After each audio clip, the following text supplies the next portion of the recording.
Good morning, class 7th. I welcome you all to yet another class of the subject SST. In this class, we're going to continue with the second chapter of your civics portion, which is state government. In our last classes, we have already studied that what do we mean by the legislative assembly, that is Vidhan Sabha.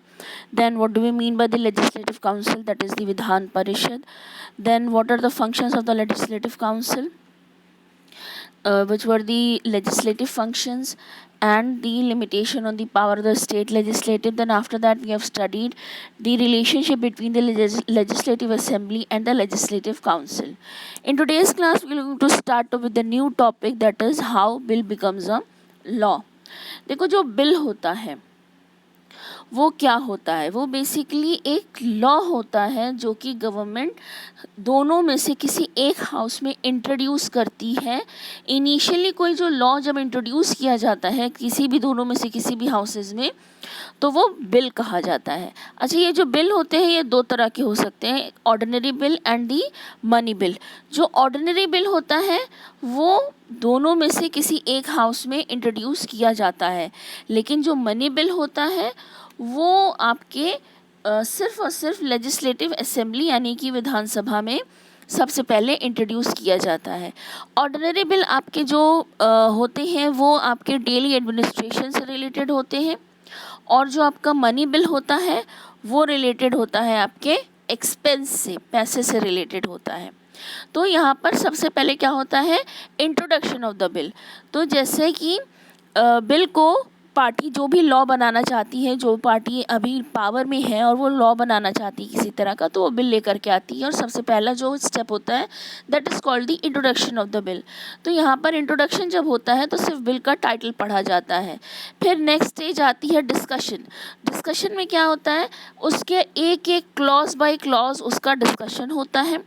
Then उसके बाद third reading जो होती है उसके अंदर voting होती है, और जैसे ही वोटिंग अगर बिल के फेवर में मेजॉरिटी वोटिंग हो जाती है तो वो बिल को पास कर दिया जाता है और वो दूसरे हाउस में भेजा जाता है. विधानसभा से वो विधान परिषद, अगर वो विधानसभा में इंट्रोड्यूस हुआ है तो वो विधान परिषद में जाता है उसके उसके यू कैन से कि पास करने के लिए सेकेंड हाउस से जाता है. फिर वो जाता है गवर्नर के पास उसकी सिग्नेचर के लिए. अच्छा, यहाँ पे गवर्नर जो है वो दो काम कर सकता है, या तो सिग्नेचर करके उसको लॉ बना सकता है या फिर उसको अपने पास रख सकता है प्रेसिडेंट के एसेंट के लिए, प्रेसिडेंट को भेज सकता है उनके रिकमेंडेशन के लिए. और इस तरह से जब वो बिल रिकमेंडेशन के बाद भी मान लो प्रेसिडेंट के पास गया और वो रिकमेंडेशन के बाद वापस आ गया और उस पर गवर्नर बिल साइन करके जब उसको सिग्नेचर कर देता है उस बिल को, तो वो बिल क्या बन जाता है, वो एक लॉ बन जाता है. Now next comes the state executive. तो स्टेट एग्जीक्यूटिव क्या है, स्टेट एग्जीक्यूटिव बेसिकली कंसिडर करता है तीन लोगों को, that is the governor, the chief minister and the council of minister. Governor कौन होता है, गवर्नर आपका बेसिकली वो इंसान होता है जिसको हमारा प्रेसिडेंट अपॉइंट करता है, और गवर्नर बिल्कुल वही स्टेटस रखता है जैसा स्टेटस प्रेसिडेंट सेंट्रल गवर्नमेंट रखता है, ठीक वैसा ही स्टेटस आपका गवर्नर आपके स्टेट गवर्नमेंट में रखता है. और ये जो है वो प्राइम मिनिस्टर के कंसेंट पे on the consent of the president, by the advice of the prime minister, he can be removed also. Qualification क्या क्या है, 35 ईयर्स का होना चाहिए, इंडिया का सिटीज़न होना चाहिए. देन मेंबर ऑफ द, अगर वो मेंबर ऑफ द पार्लियामेंट है या स्टेट लेजिस्लेचर है या किसी ऑफिस को होल्ड करता है तो उसको वहाँ से रिज़ाइन देना पड़ेगा गवर्नर बनने से पहले. Then he can not hold the office of profit. में बात वही है कि वो किसी भी तरह की गवर्नमेंट के ऑफिस में काम नहीं कर सकता है. देन उसके पावर एंड फंक्शंस क्या हैं, देखो उसके दो तरह के पावर, उसके दो नहीं बल्कि 1 2 3 and 4 टाइप्स ऑफ पावर्स है. कौन कौन से, executive power, legislative power, judicial power and the discretionary power. Executive power क्या है, मतलब वो जो स्टेट में किसी भी चीज़ के एग्जीक्यूशन का हेड है. कोई भी लॉ है, कुछ भी काम होने वाला है, उसको काम करने से पहले उसको एग्जीक्यूट करना है, हमको स्टेट में उसको लागू करना है. इसके लिए वो क्या काम करता है, वो सिग्नेचरी हेड का काम करता है. और ये क्या करता है, he constitutes the state of head of the state. All administration is carried out in his name. It is for the reason that important appointment are made by him. यहाँ पे क्या कह रहे हैं, आपका जो गवर्नर है वो इम्पोर्टेंट अपॉइंटमेंट्स करता है. कौन कौन से अपॉइंटमेंट्स करता है जो इम्पोर्टेंट है? Leader of the majority party, जो कि चीफ मिनिस्टर बनता है, और फिर चीफ मिनिस्टर के एडवाइस पर मिनिस्टर्स को, काउंसिल ऑफ मिनिस्टर्स को अपॉइंट करता है. Then next comes the legislative power. Legislative powers, what does it mean?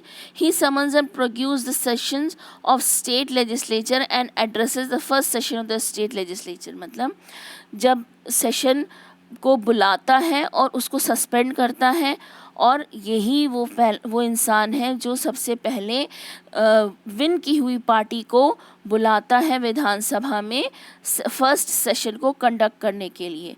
फिर इसके सिग्नेचर के बिना कोई भी बिल पास नहीं हो सकता है, और अगर ये चाहे तो ये उस बिल को प्रिजर्व करके प्रेसिडेंट के पास भी भेज सकता है रिकमेंडेशन के लिए.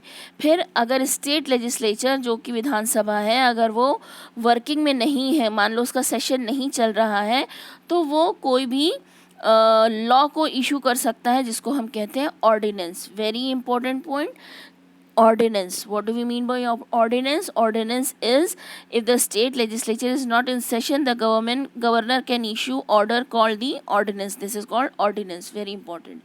Then next comes the judicial power. Judicial power क्या है?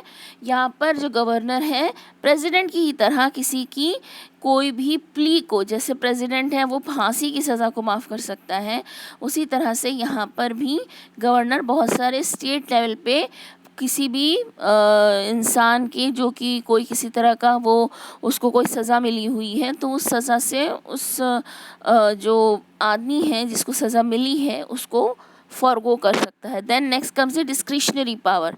देखो, डिस्क्रिशनरी पावर ये होता है कि जो गवर्नर होता है, कभी कभी आपके काउंसिल ऑफ मिनिस्टर्स के एडवाइस पे ज़रूरी नहीं है कि वो काम करें, और अगर जो काउंसिल ऑफ मिनिस्टर्स हैं, अगर वो गवर्नर के एडवाइस पे काम नहीं करते हैं, तो वो अपना डिस्क्रिशनरी पावर को एग्जीक्यूट करता है. इसमें क्या होता है?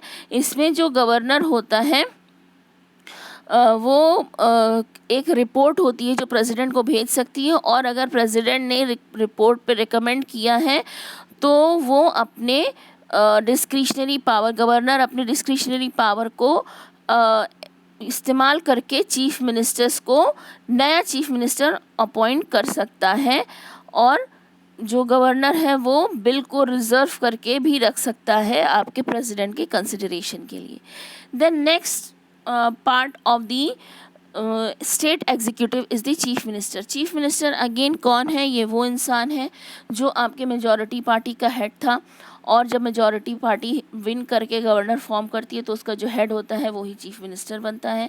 और ये चीफ मिनिस्टर अपने जो काउंसिल ऑफ मिनिस्टर्स हैं और अपनी जो कैबिनेट मिनिस्टर्स हैं, काउंसिल ऑफ मिनिस्टर्स हैं, उनको अपॉइंट करता है, और ये ही अपनी जो काउंसिल ऑफ मिनिस्टर्स हैं उनके पावर्स को डिस्ट्रीब्यूट करता है. चाहे तो उनको रीशफल कर सकता है जब तक कि वो पावर में है, जितनी बार भी वो चाहे.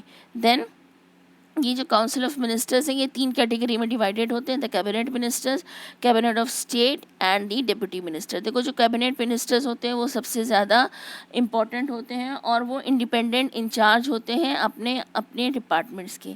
देन वो जो है स्टेट जो प्राइम मिनिस्टर, चीफ मिनिस्टर होता है, उसको असिस्ट करते हैं उनके काम में. और जो डेप्यूटी मिनिस्टर्स होते हैं उनका भी असिस्टेंस का ही काम होता है कैबिनेट मिनिस्टर्स का. फिर जो मिनिस्टर्स होते हैं वो अगर अपने जो डिपार्टमेंट्स हैं उनके लिए सबसे ज़्यादा यू कैन से अकाउंटेबल होते हैं, और जो पावर है वो सबसे ज़्यादा चीफ मिनिस्टर के पास होता है, फिर कैबिनेट मिनिस्टर के पास होता है, फिर आपके डेप्यूटी मिनिस्टर के पास होता है. और अगर जब कभी गवर्नमेंट डिसॉल्व होती है तो उस डिसोल्यूशन में आपके जो मिनिस्टर्स होते हैं वो भी अपना जो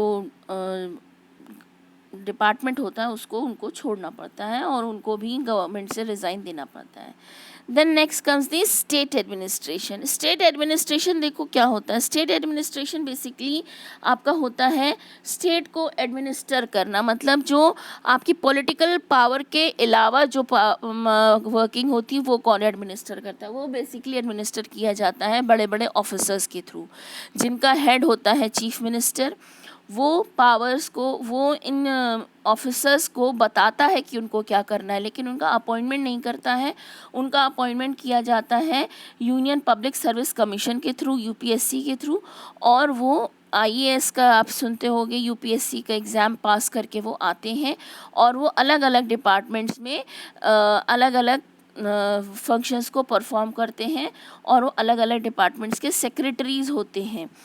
तो जो इनके जो ऑफिसर्स होते हैं वो चीफ मिनिस्टर्स के ऑफिस के ही पास होते हैं, जिसको कहा जाता है सेक्रेटेरिएट। अच्छा, ये जो सेक्रेटेरिएट होता है इसके अंदर जो ऑफिसर्स होते हैं वो ऐसे आप कह सकते हो कि वो अपने ऑफिस से रिज़ाइन उनको रिमूव नहीं किया जाता है, चाहे गवर्नमेंट आए चाहे जाए, जितनी भी गवर्नमेंट्स आ जाए वो तब तक रहते हैं अपने ऑफिस में जब तक उनका रिटायरमेंट नहीं हो जाता है। और यहाँ पर इनके जो सिस्टम है आपका चीफ मिनिस्टर्स और जो सेक्रेटरीज़ या इन ऑफिसर्स को मिला करके जो सिस्टम होता है उसको हम कहते हैं ब्यूरोक्रेसी, राइट। आप देख रहे हो आपके चैप्टर के एंड में बहुत सारे एक्सप्लेनेटरी वर्ड्स हैं।